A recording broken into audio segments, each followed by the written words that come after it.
Well, hello and welcome to Business 360. I am Ashmit Kumar, and here are the headlines that we're tracking this evening.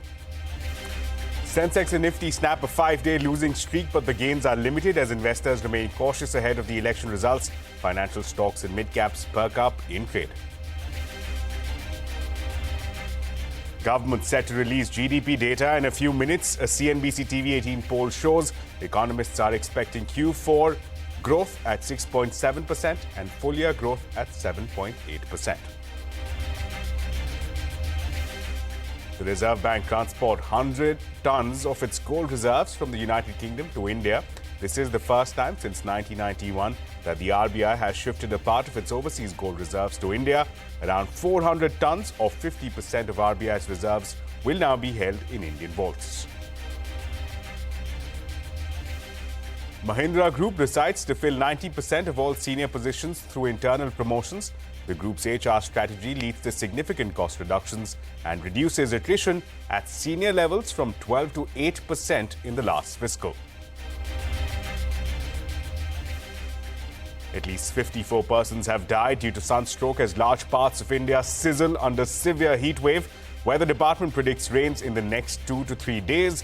Delhi reels under a severe water shortage, and the state government moves the Supreme Court seeking additional supply from neighbouring states. The 44-day-long Lok Sabha elections will end tomorrow. 57 constituencies across 8 states and union territories will be voting in the final phase. Exit polls will be released tomorrow evening after the voting ends. An all-women team of the Karnataka police arrests JDS MP Prajwal Revanna at the Bengaluru airport as he lands from Munich. He's accused of serial sex abuse and had fled the country more than a month ago. Donald Trump becomes the first former U.S. president to be convicted of a crime. A jury of 12 persons fined Trump guilty of 34 felonies for falsifying business records to cover up hush money paid to a porn star. He will now be sentenced on the 11th of July.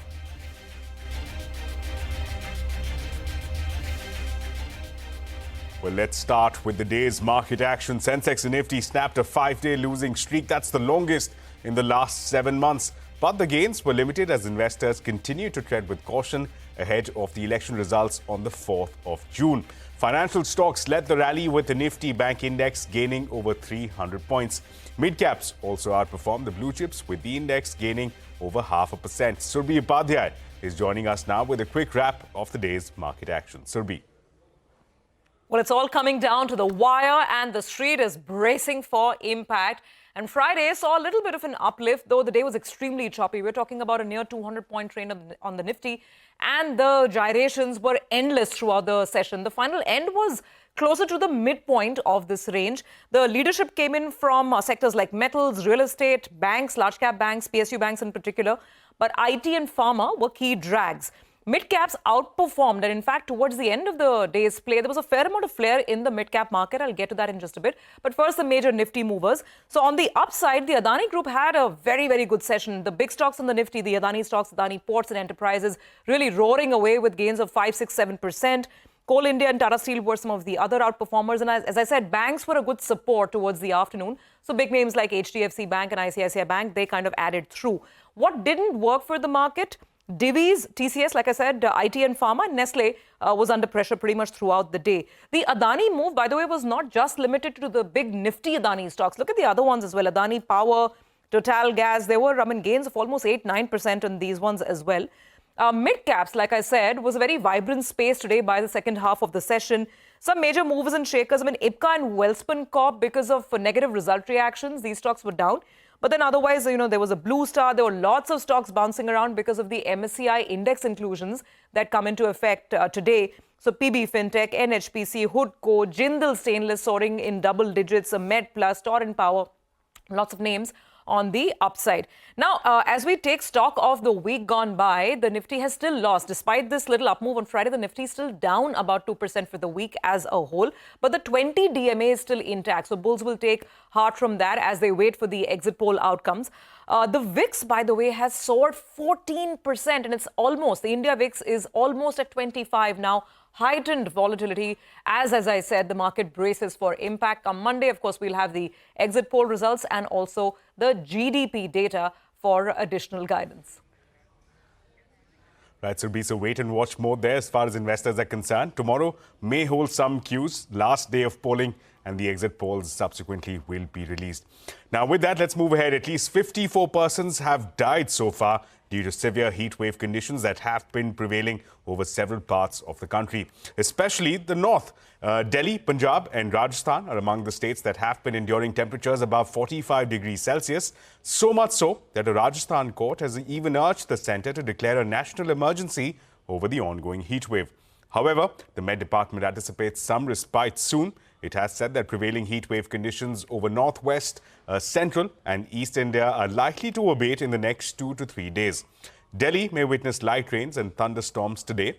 The Met Department also expects that isolated and heavy rainfall will likely continue in northeast India for the next 4 to 5 days.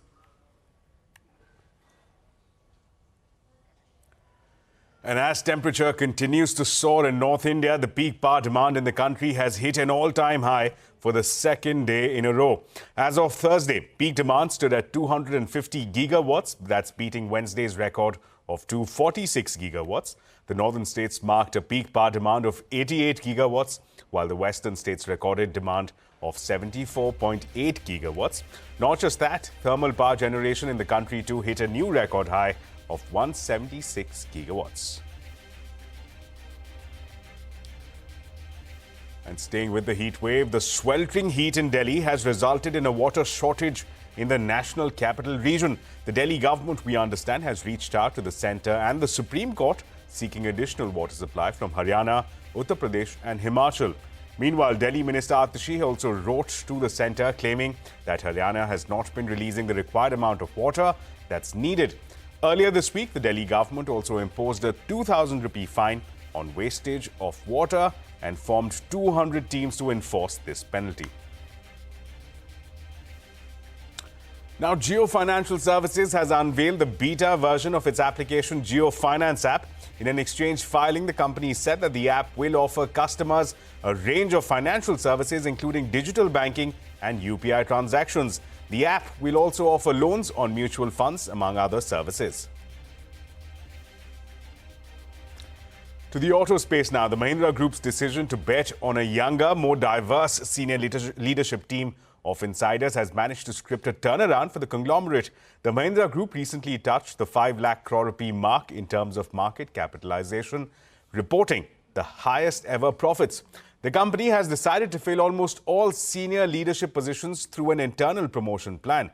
Parikshit Luthra is standing by with more details. Parikshit, how has the company's strategy helped the company, especially in terms of costs going ahead? Anish Shah, the managing director of the Mahindra Group, has set a target of achieving 5x growth for the company. One of the ways by which the group is hoping to achieve this is by focusing on internal hiring, as this helps the company reduce costs to a great extent. The Mahindra Group has decided to fill 90% of all senior positions through internal promotions in future. The company has established talent councils for each sector within the company to drive talent management and development. Currently, the average age of the group executive board is 53. 25% of members have been inducted internally and 75% members have been inducted into the group executive board in the last 5 years. The company is making significant investments in grooming internal talent to rise to leadership positions within the company.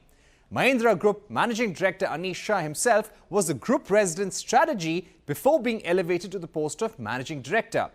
Similarly, Rajesh Jajurikar was President Auto and Farm sectors for 5 years before being elevated to Executive Director. More than 80 senior-most employees have gone through Future Shapers program to groom them for future leadership positions in the company.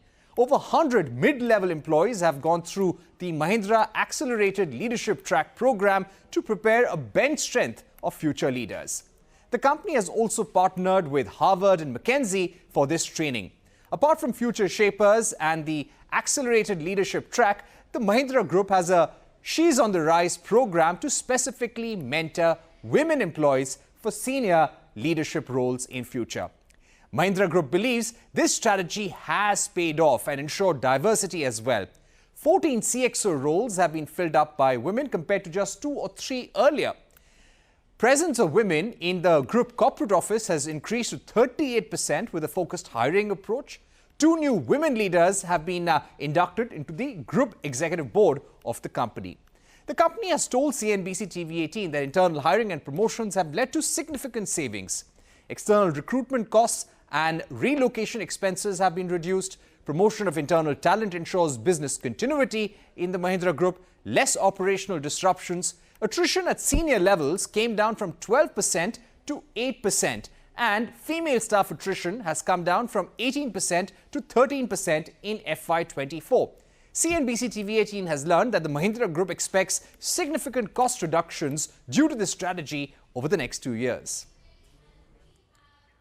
Right, Pariksha, thanks a lot for that. Now, the government will be releasing the GDP data shortly. A CNBC-TV18 poll shows that economists are expecting the full-year growth at 7.8% and 4-quarter growth at 6.7%. CNBC-TV18's Lata Venkatesh is joining us now with more details. Lata, is the GDP number expected to spring a surprise this time around as well? That's the perfect question, actually, because Q3 was a huge surprise. As you pointed out, our poll says 7.8 for the full year versus 7 last year, and 6.7 for only the Q4. Now, 7.8, many believe, can also be 8%. But I must point out to you that there is a wide divergence. There is a group of people, a group of economists who believe that the Q4 GDP will be 7.2 and another group which believes it will be 6.5. It's such a huge difference. I'll tell you why this problem, this divergence, is because of what happened in the third quarter. When the third quarter numbers came, the GDP came in at 8.4, but GVA was only 6.9. And that's because year ago, Q3 had a very high subsidy number, which fell very sharply. Now, what is GDP, GVA difference? GVA plus taxes minus subsidies is GDP. So when very little subsidies were subtracted, GDP went very high. Now, the question before economists is, will it be repeated in the fourth quarter as well? Because if subsidies were much lower than a year ago and indirect tax collection was much higher.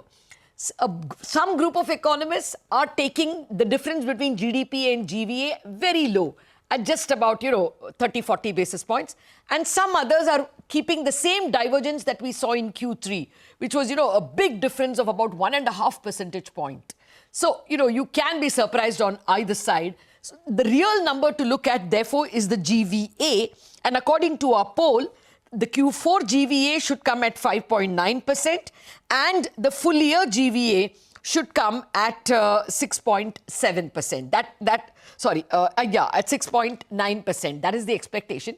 But let's wait and see. One more addition. I asked all the economists we polled whether they will change their numbers after the election results are known. The base case is for the government to return with a decent majority, as good or better. They said if it comes with a good majority, the continuity is there, they won't change their GDP number. They will change the GDP number only if it is a very poor performance of the BJP, which of course is not anyone's base case.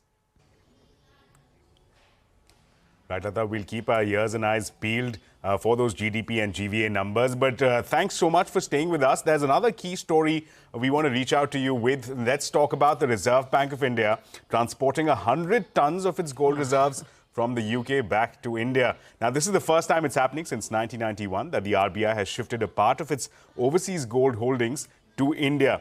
Lata, just to help us appreciate this, why is this happening? Why is the RBI doing this? And what is the significance of this? Okay, 2-3 points. One, let me just put the number.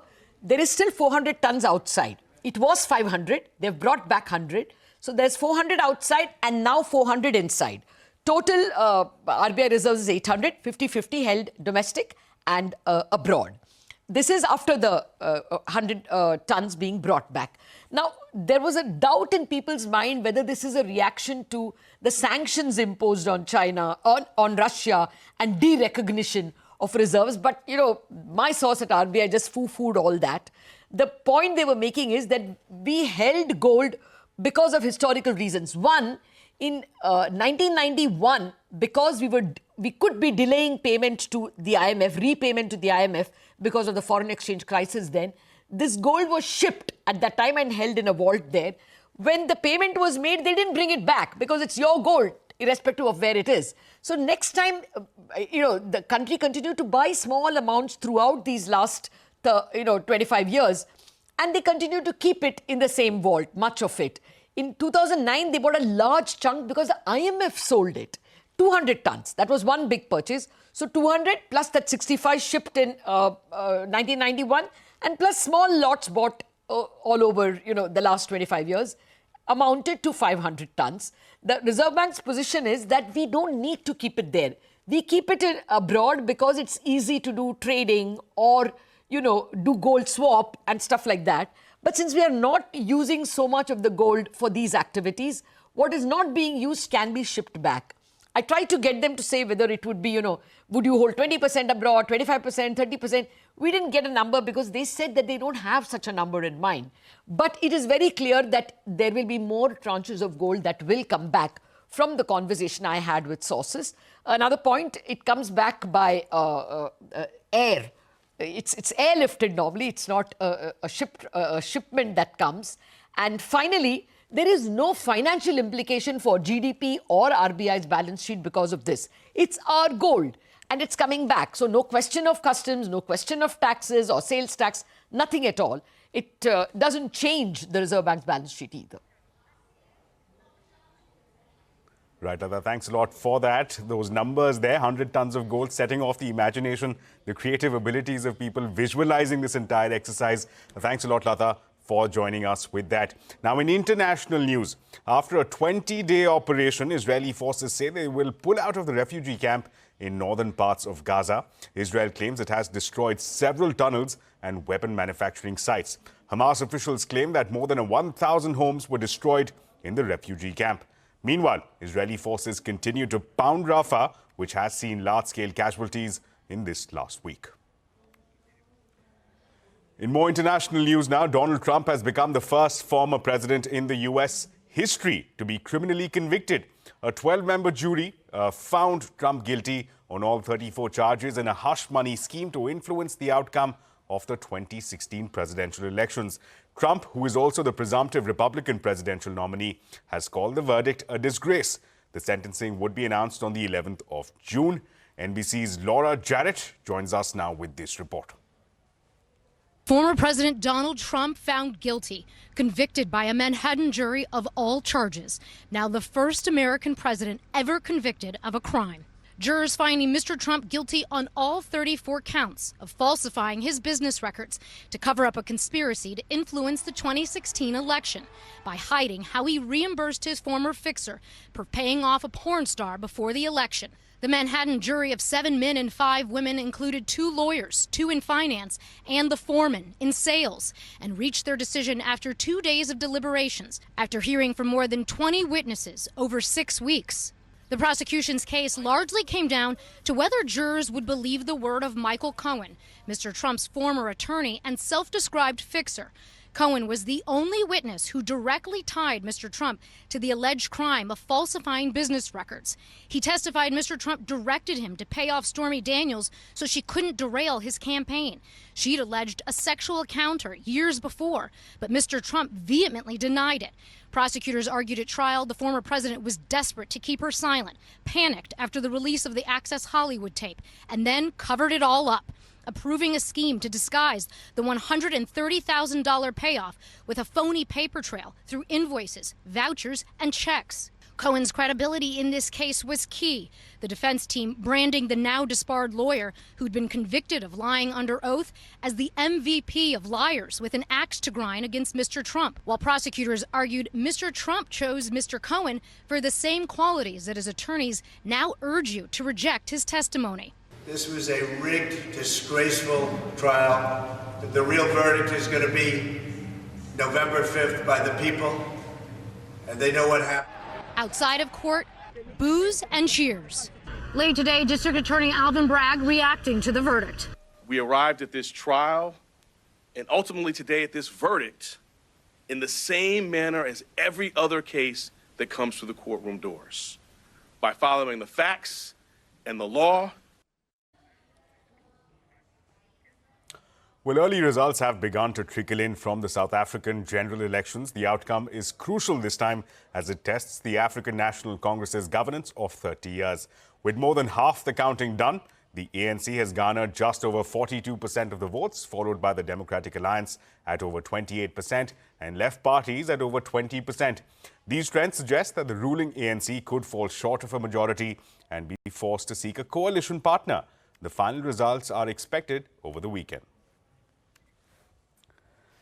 Well, the Directorate General of Civil Aviation has issued a show-cause notice to Air India citing violations of aviation regulations. This comes after an Air India flight from Delhi to San Francisco was delayed by 20 hours and passengers had to endure inadequate cooling in the cabin. Danish Anand is standing by with more details. Danish, tell us about this turbulence. Why is this happening? What is the show-cause notice about? And how is Air India likely to respond? Well, the last 24 hours have been really hard for Air India's San Francisco-bound passengers from New Delhi on AI-183. The flight, which was originally supposed to take off from New Delhi on 30th of May, saw multiple delays due to a technical reason and eventually the flight got cancelled. It has been alleged by the passengers that some passengers fainted inside the aircraft, which had no air conditioning. After multiple complaints by passengers, India's aviation regulator, DGCA, has issued a show-cause notice to Tata Sons-owned Air India on the flight delay. The aviation regulator has used some strong words, and I quote, "It has come to the notice of DGCA that flight AI-179 dated 24th May and flight AI-183 dated 30th May were inordinately delayed and passengers were put to discomfort due to insufficient cooling in the cabin. Repeated incidents of passengers being put to discomfort by Air India is in violations of various DGCA provisions." And the quote ends here, well, this is not the first time that Air India's passengers are facing such difficulties. There have been instances over the past few months where there have been unexplained delays on various North American routes. In the current case, airline sources have told CNBC-TV18 that the flight was delayed and then rescheduled because of technical issues, and later the flight duty time limitations for pilots had kicked in. And we just spoke to one of the passengers moments ago, and she informed us that the flight today was supposed to take off at 11 a.m. Then they were informed that the flight will take off at 3 p.m. and now there's another delay and it is supposed to now take off at 5 p.m. So we can clearly see that AI-183 has been delayed by more than 24 hours. I stay in San Francisco and I'm going back. I mean, this is a very, very pathetic situation and all. I can't say anything. There are so many elderly people here and like the kids and all, they are suffering like anything from yesterday. Till 5 and there is no lunch, no water. I think there is nobody who can take decision and communicate clearly to passengers what's happening, when we are going to fly. Well, Boeing has submitted a comprehensive action plan to the US regulator to fix the security and quality issues. This after the aircraft manufacturer faced scrutiny from the regulator after the mid-air blowout accident in the month of January. Days after the incident, Federal Aviation Administration had even temporarily grounded airlines with configuration of 171 MAX jets. With that, time now for a short break, but coming up, countdown to the last act of the Lok Sabha polls has begun. 57 seats across 7 states and 1 union territory go to polls in the last phase tomorrow. We tell you more on what's at stake on the other side.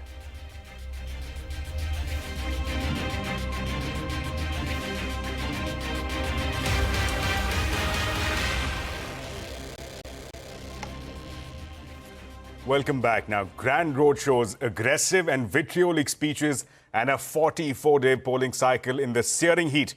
It will be curtains down on election season tomorrow after polling for 57 Lok Sabha seats across 7 states and 1 union territory concludes. Results will be announced on June 4th. Varanasi, from where the Prime Minister is contesting, is one of the 13 seats in Uttar Pradesh where voting will take place. The opposition bloc has fielded Congress's Ajay Rai from this seat. The Prime Minister flew to Kanyakumari last evening for a 45-hour spiritual retreat at the Vivekananda Rock Memorial. 9 seats in West Bengal, all TMC bastions, go to elections as well. This includes the seats in and around Kolkata. All 13 seats in Punjab in what promises to be a 4-way contest between the Congress, Aam Aadmi Party, Shiromani Akali Dal and BJP go to polls. The Congress had won 8 out of these 13 seats in the state in 2019. The AAP and the Congress are a part of the India opposition bloc, but are contesting against each other on all 13 seats. Polling will also take place in Chandigarh, the sole union territory in this phase. Voting will also take place for 8 seats in Bihar, 3 seats in Jharkhand, and all 4 seats in Himachal, and 6 Lok Sabha seats in Odisha. 42 assembly constituencies in Odisha go to polls as well. Exit polls will be released tomorrow evening after the voting ends.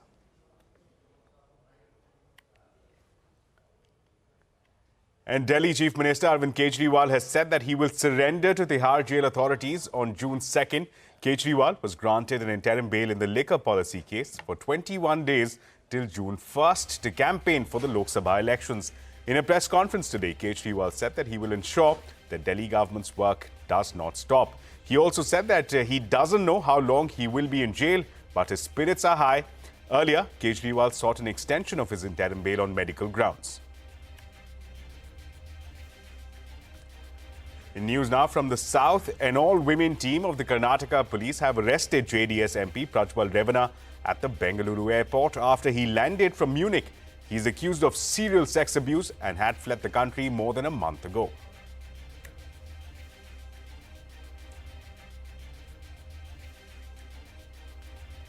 Well, with that, it's a wrap on Business 360. But as we go, here's a quick note. A daily wrap of the top headlines will hit your inbox every day before you call it a night. CNBC-TV18's daily newsletter on LinkedIn featuring the top 10 news stories on markets, corporates, updates about economic insights and financial highlights. So subscribe now and get the CNBC-TV18 Edge. The news continues after this short break.